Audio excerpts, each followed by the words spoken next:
Andrew with Teal Electronics and Automotive here in Midland, Texas. Today, we've got a Chevy for you. Everybody likes a Chevy, right? Problem is, this rear end was ripped out at one point in time. So, now we have codes for wheel speed sensors. New wheel speed sensors have been put on. I'm gonna grab the scanner, we're gonna hook up to it and see what we got. All right, so here we are, inside the vehicle. Got Spanish radio on, 101.3 Caliente. All right, we're going to choose GM. Let's turn that down real quick.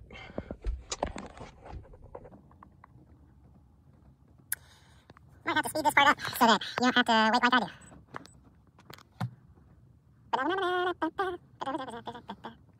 Automatically search. Yes. Yes. Yes. Alright, we are going to do a health report.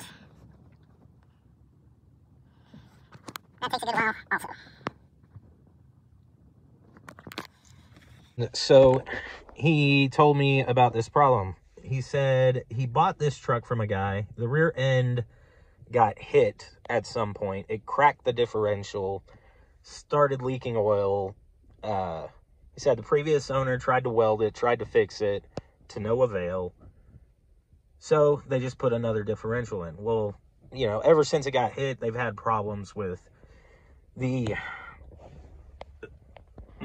traction control light, the ABS light, and the, well, that's different. That might be the same problem, that might be a different problem. But, StabiliTrak.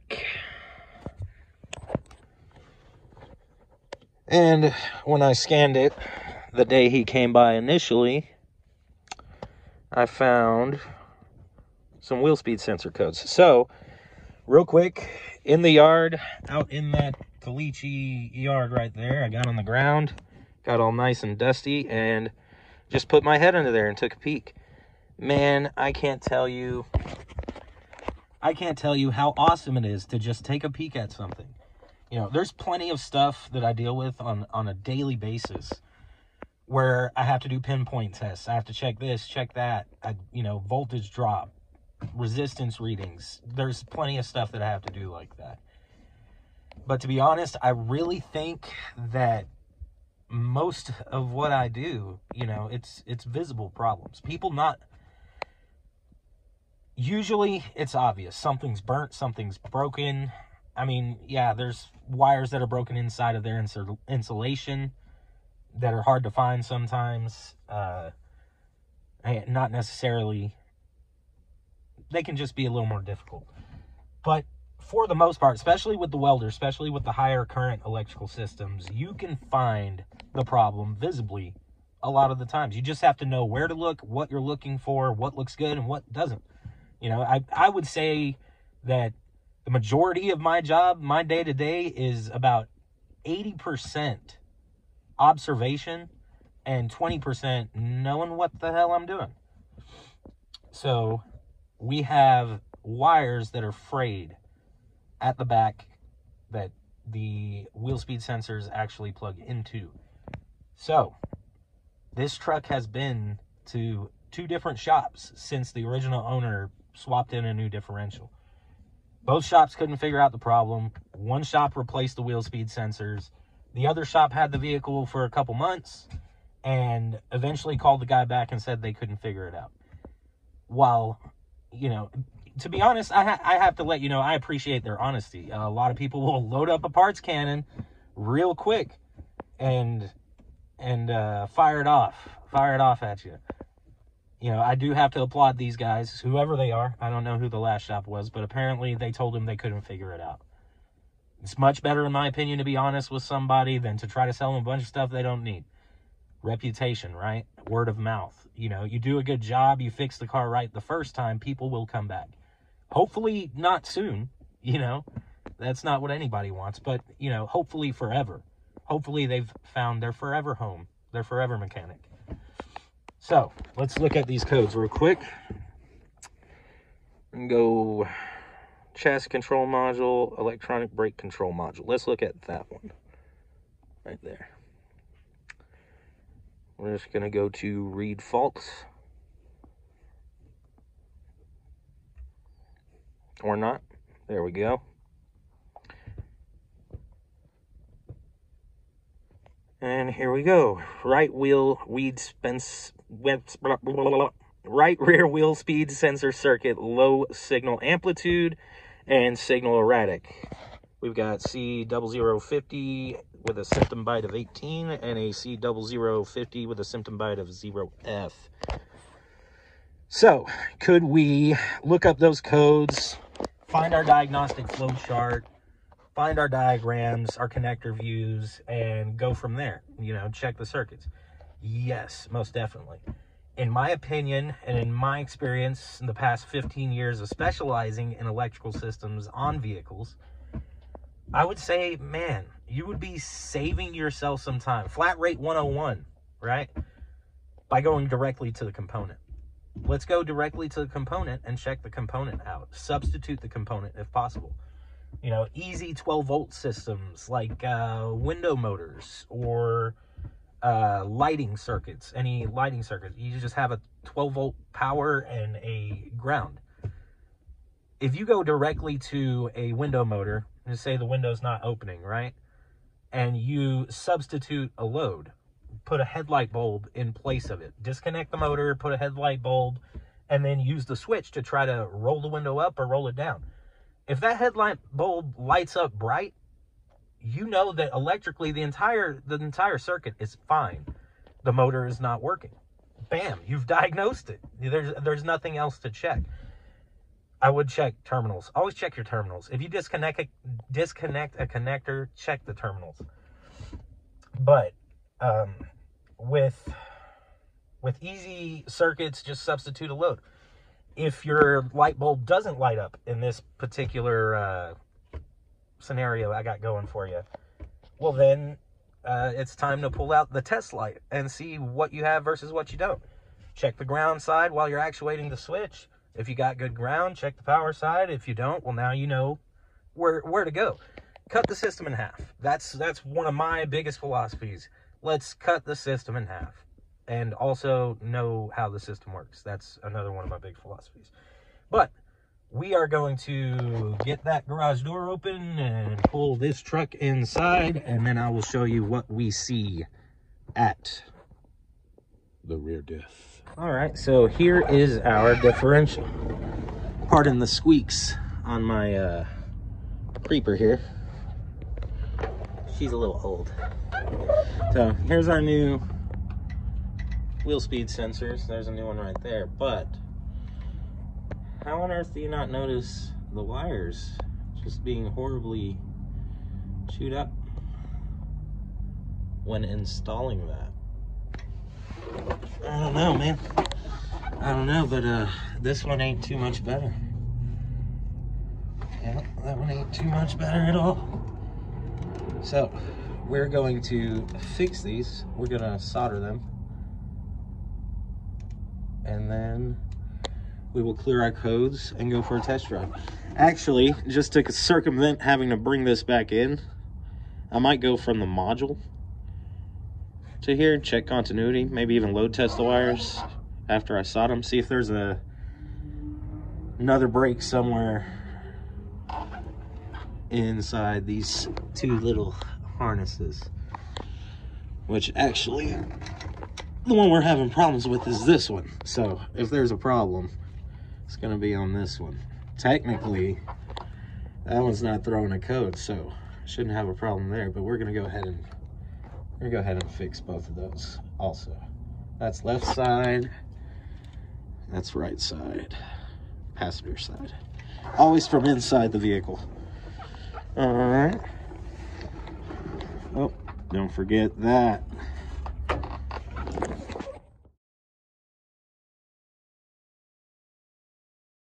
So this is what I use to solder. I don't know if you can tell, but I keep that on 750. These, I have no affiliation with any of the companies that make these products, but these are my go-tos, man. So, we'll start with the easy stuff. Little torch for the heat shrink tubing. I like to use the adhesive lined type. Once you heat it up, and get some glue going on the insulation, kind of help for water intrusion. Just a good old pair of snips. It doesn't matter what kind. These are Greenlees. Actually, these are not my favorite. They're just what I keep on my soldering table. This guy. So, all my life I've been used to using Weller. And don't get me wrong, Weller is great. But then I started watching another YouTube channel. I'm sure some of you might know him, Louis Rossmann. And he started using Hakos. So then I turned a buddy of mine onto Louis Rossmann. He started watching the videos. He decided to buy a Hako for himself. Loved it so much that for my birthday, he bought me this Hako. I do have a little Radio Shack one that I keep in my truck for mobile repairs occasionally. But this Hako, man, it is amazing the amount of heat that it can keep in this pencil tip at all times. I mean, nowadays, most of the time, I don't even grab my big soldering gun. What is it, like a 100 watt, 160 watt, something. It's huge, but I don't even grab it nowadays because this guy is amazing, and it's tiny. I mean, like, look how big it is. Temperature control. I mean, they have better models where you can program it and set them up. But for most automotive wiring, all these machines that I solder wires on and whatnot, 750 is great temperature, plenty of heat input, and we'll move on. So, this guy right here, I did not want to buy it. Okay, I take it back. I wanted to buy it when I first saw it. You can put solder in it and roll the solder up between the two wires. These are spring-loaded with a little V cut out in them. They're anodized aluminum, so my solder doesn't stick to them, like those little alligator clippy guys. So I'm not sure who makes this for Matco, but whoever thought of the idea, man, it's like a better mousetrap with third hand. I mean, you don't, you know, the normal little, let me show you.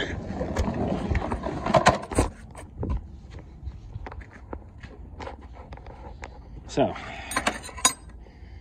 these little guys, solder sticks to them because they're just tinned alligator clips. So, every now and then you'll solder them closed. They're magnetic, so you kind of need something magnetic to stick it to. And a lot of newer vehicles are plastic. There's plastic all over these things. So, these don't always work the best. And then sometimes you're fighting, trying to keep them straight. They like to twist and turn on you. Pan of ice. They like to just honestly piss you off. So, the idea of buying this guy definitely struck me as appealing. But the fact of the matter is, when it first came out, my Matco dealer, Paul, told me that it was $90. So I very gingerly and reluctantly put it back where I found it, because that was absolutely ridiculous in my opinion. Nevertheless, weeks went by, and every week my tool guy showed up and it was still there. I'm assuming because nobody else wanted to buy it. And so I knew it was just gonna be there forever, screaming my name every time I got on the truck. So I might as well buy it and try it. One of the best purchases I've ever made in my entire life. It makes soldering wires so much easier. The clamping force that these springs provide, that little V for holding them perfectly straight together, and the fact that you can unscrew this handle and make it a lot shorter package for getting in tight areas, man, you can't beat it. You put your wires in it and it just hangs. Literally just hangs wherever you're trying to solder. Let's give you an example here. Boom. Now you don't need anything to prop it against, anything to stick it to. It's just there, and it's just ready. Absolutely ready for you to solder. I mean, imagine insulation stripped, copper wires slipped into each other, nice tight profile, hit it with the soldering iron. And I mean, dude, it's awesome. You're now soldering in suspended animation. But yeah, I actually liked it so much that I had to buy another one for the truck. And then solder. You can use whatever kind of solder you want. This is what my commercial electronic supply store that I buy from here in town carries. But for me, it's about the size of the wire. I feel like this smaller wire carries a lot more rosin inside of it, a lot more flux. So as you're feeding it into your solder joint, yes, you're going to consume much more, much quickly. But what it means for me is that this melts so quickly, and the capillary effect sucks it into the wire so quickly that the heat just transfers to every strand of copper so quick. You're in and you're out. You know, when you have bigger, thicker solder, you're sitting there for a while trying to get it to melt, trying to get everything to temp. When you start small, it's almost like a cascading snowball effect. The more you feed, the more liquid solder there is, the more surface area that liquid solder is touching, the more heat that's getting transferred to whatever you're soldering quicker. And so you're in and you're out. And like I said, you end up having to feed a lot more. But you're in and you're out. You don't want to melt things. That's, I mean, why are you soldering if you're melting things? You're doing it wrong. I'm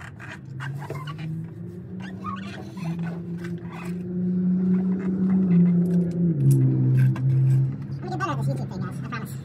The video quality will get better. First things first. The actual repair. And of course, this is Texas, so every connector has just a ridiculous amount of dirt in it, as it actually lives in Texas, so Koichi all the way. But not to worry. You gotta free up the dirt a little bit, or not to the center. Also, with this one right here, we might not be able. I don't just want to slip heat shrink over that. I mean, there's like very few strands holding on there. So we might have to find another terminal, which is why I keep old harnesses, old connectors, and whatnot. We might have to, if we're lucky, I might have a new terminal in stock. I keep lots of terminals here. But worst case scenario, we'll have to reuse this terminal. We'll solder wire to it. Should be okay. But first things first, we gotta disconnect it. So do not forget your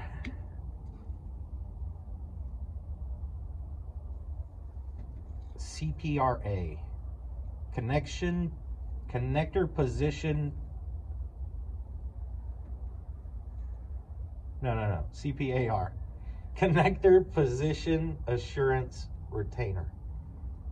Something along those lines. Just another big complicated word for the little red lock. Well, let's be honest, our terminals look okay. Let's not get in your way. I'm sure, sorry. This one, let you know that. So, doesn't look like we have any tape on this one. We definitely got some right here. Watch your eyeballs because Texas. How cool, and this is that friction tape. It just destroys your range weight on its knee.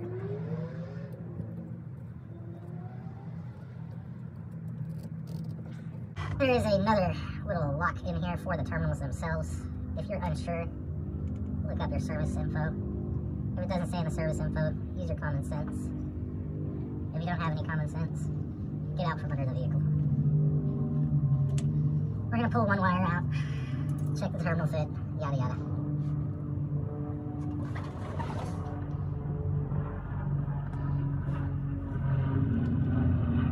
Pull this one out.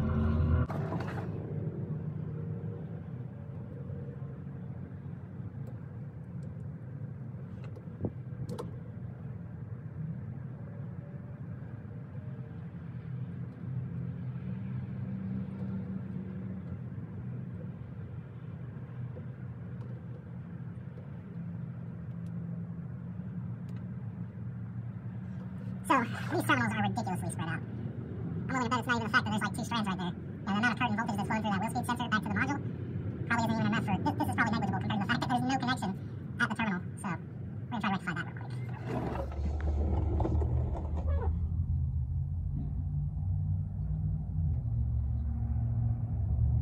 So what I'm doing is I'm bending, there's a little tang, a little finger in there. Oh, drop a needle. That pinches down on the terminal. And this is going to be the best diagram you're going to get. Pinches down on the terminal. Well, when it gets spread open, either by a wreck pulling the connector out, which I doubt is what happened, or by somebody inserting a probe that's way too big for that female terminal, it spreads it out, and then when you plug the connector in, there's absolutely zero contact right here. And so then it's an open circuit. So to confirm this, we are going to bend that tang back out so that it will grab again.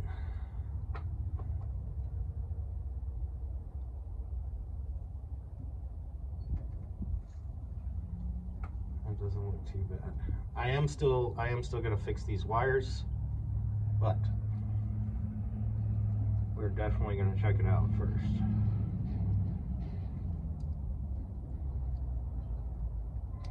It's another thing, the customer said that sometimes when he hits a bump, his lights, his traction control and StabiliTrak, ABS lights, all of that, he said they would go off and everything would act normal for a little bit until he hit another bump. So, connection issues.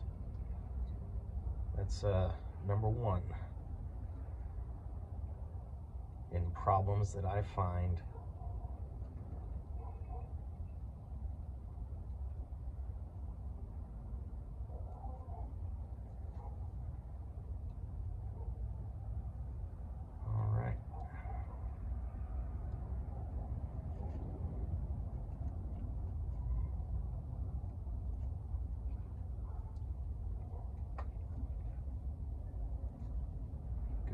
Tug, make sure that they're still connected well.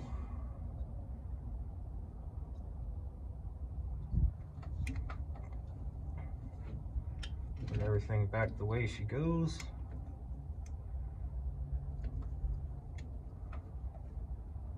And let's take her on a little test drive. Spirit fingers. Okay, so we've got this guy running. We're gonna take it on a test drive. We cleared the codes. Before, the codes wouldn't even clear, I'm guessing because the module could tell that there was an open circuit. We've cleared them. The only thing we have is a code in the chassis control module auxiliary that says invalid data received from the electronic brake control module. But we had 4 codes in the EBCM beforehand, so let's drive it and see if we can't get that one to go away in the chassis control module. Either way, our messages are gone, and we'll know here pretty shortly whether they're coming. All right, now we're armed. We've got our meter, good old Fluke 87. We've got our diagram. There's our right rear wheel speed sensor. There's our module and connector. And we've got our pinout. There's actually 2 different pinouts, one for light duty, one for heavy duty. I'm not sure which one we have, but we're gonna find out. Oh yeah, and by the way, this is a 2019 Chevy Silverado 3500 4x4 6.6 diesel. All right, we've got access to the EBCM connector.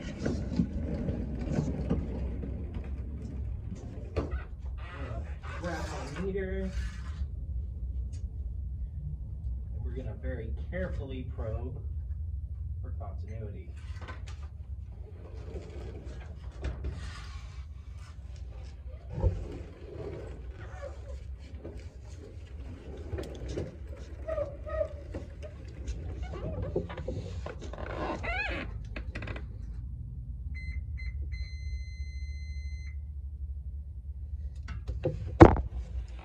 Okay, now let's check other part.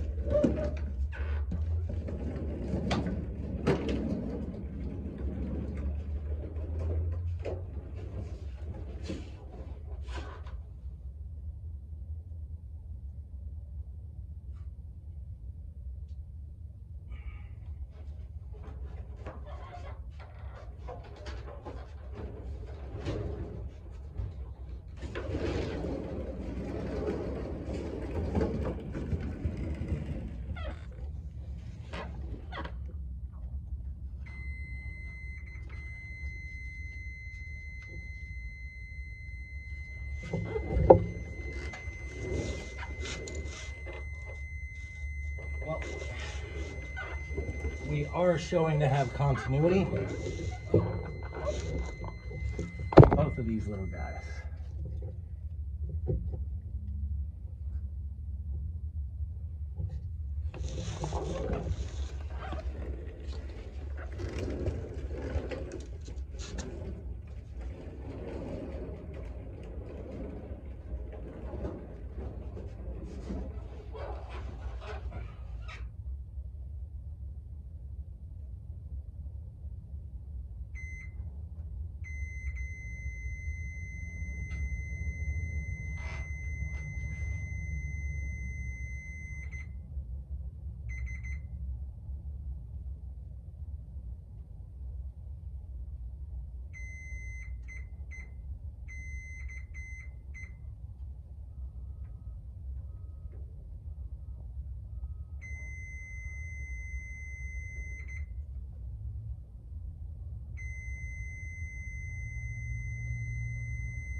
Yeah, so we show to have good continuity.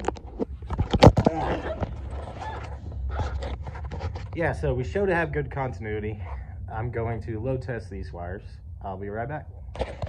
Okay, so load tested the wires all the way from the right rear wheel speed sensor all the way to the EBCM and decided that the circuit is fine.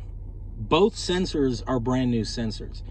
So I have to have one of two things going on. Either one of those brand new sensors is bad, or something inside of this differential, as far as the toner ring for the sensor, is bad.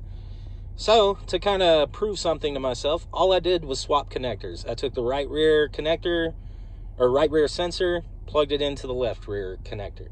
Took the left rear connector, plugged it into the right rear. Now watch this. Watch the left rear wheel speed. Cutting out. Showing you all the other speeds that we got going on here. But left rear is just not reading the way it should. So now what I'm going to do is I'm going to pull the sensor out, inspect the toner rings, see if we see any metal, any trash, anything like that on our sensors themselves. I will ohm test the two brand new sensors and compare them to each other. I know the one on the left side is good and reading because it is. The one on the right side is not. I remember I swapped it with the left now. And so it's got something going on with it, either sensor-wise or toner ring-wise. So we're going to pull it back into the shop and pull the sensors out of their holes and find out what's going on. So I believe that this rear differential is going to need a rebuild. We've got a good amount of metal on our sensor there. Focus, buddy. So, another thing I noticed is when I pulled the sensor out of its bore, I had a massive release of air. Just all over the place. Well, and this is why. If I can find it. Where'd it go? Where'd it go? There it is. Our vent tube is plugged off. That's not great. So, it looks like he's in store for some repairs. Yeah.